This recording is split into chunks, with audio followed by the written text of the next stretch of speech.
अध्यक्ष महोदय, सन्माननीय सदस्य निकम साहेबांनी जो मुद्दा उपस्थित केलेला आहे, विना अनुदानित वरून अनुदानितवर बदली करणं, मला वाटतं की या संदर्भामध्ये शासनाचा एक विहित नियम आहे. त्या नियमाप्रमाणे बदली करणं त्या ठिकाणी अनुज्ञेय आहे.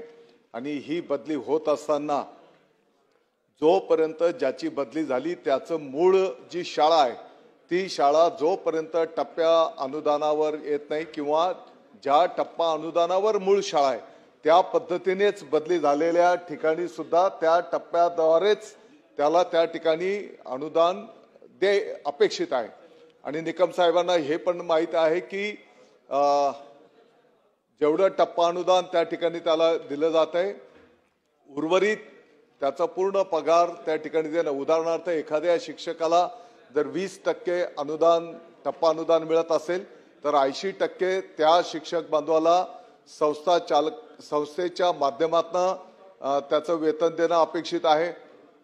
एखाद्या शिक्षक बांधव जर 40% अनुदानावर असेल, टप्प्यावर असेल, तर 60% उर्वरित हे संस्थेच्या माध्यमातून त्याला देणं अपेक्षित आहे.